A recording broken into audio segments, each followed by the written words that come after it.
University? Yeah. Okay, well you got here just before the storms hit Florida anyway. Ohio. Well, that's not fair. Well, you're not the first one, I bet. Gee, Chris, okay. Alright, Ohio.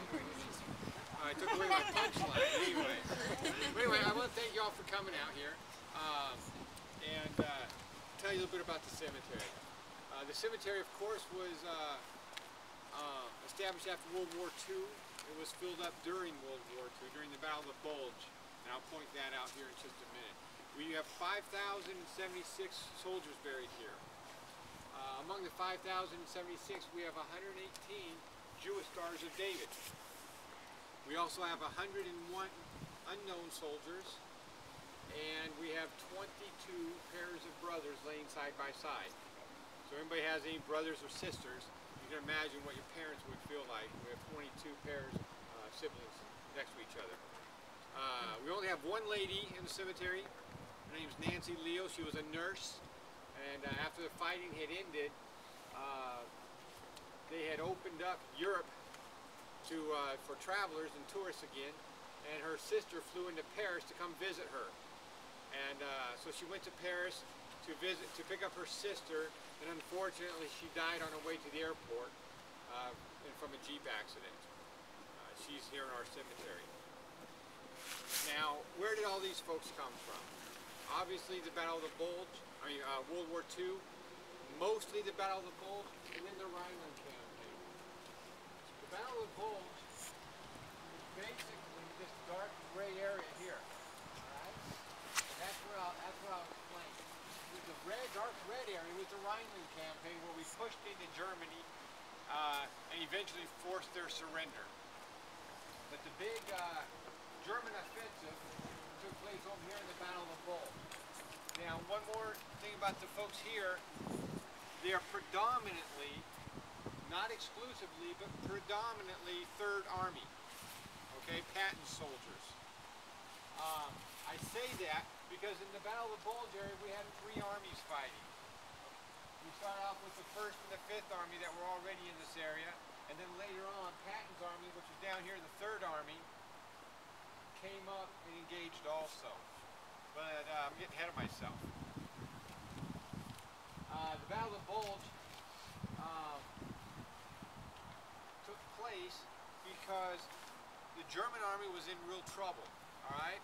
We landed on Normandy, we pushed up through France, and we established a new front line right along here, this silver line here. That was the new front. Actually, that's the red line. Okay? Anyway, Germany was facing 2 armies, really. He had the Allies on the west and the Russians on the east. Now, Russia was really attacking with a much greater force than what we had, and they were hurting the Germans more than what we were. When I say we, I mean the Allies, okay? But Hitler had to buy time because he had a secret weapons program, predominantly the jet aircraft. Germany was the first country to develop the jet aircraft. They had already flown a prototype, and they wanted to mass produce them so they could take control of the air. If they can take control of the air, they can turn the war around. That was the idea. He didn't attack Russia over here, well, over there, for one reason. I already said they were getting hit harder by Russia, but over here, they had over 300 kilometers to go before they hit Germany's major industrial cities.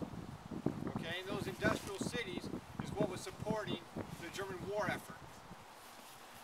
The Allies, on the other hand, we were right next to them. Okay, Bitburg for one, right here, that was a major industrial area. This whole area is really industrial. And that was too close for comfort. So he wanted to protect his western border. The other thing is, at this time, predominantly, again, the British forces were pretty much to the north, up here. And the American, French forces, mostly American, were basically from here down. Alright? And Hitler had heard all of the conflict between the U.S. and Britain and our generals, the rivalries there and the bickering back and forth, he thought that our alliance was a weak alliance.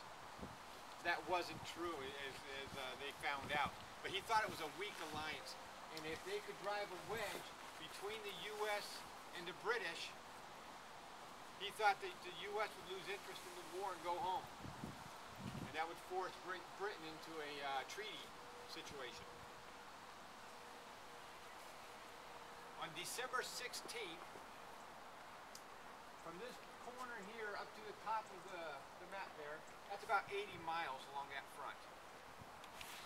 80 miles is not that long of a distance, but Germany was able to amass 28 divisions along that 80 miles.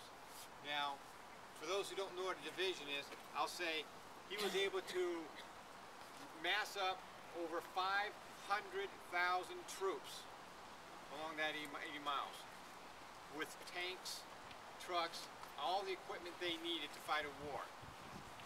That's enormous. They did it right under our nose, and our intelligence officers didn't see it coming at all, with the exception of one. Okay? So they caught us off guard completely, and they attacked. Speed was absolutely critical to the German army, and was critical for one main reason. That was the weather. All right?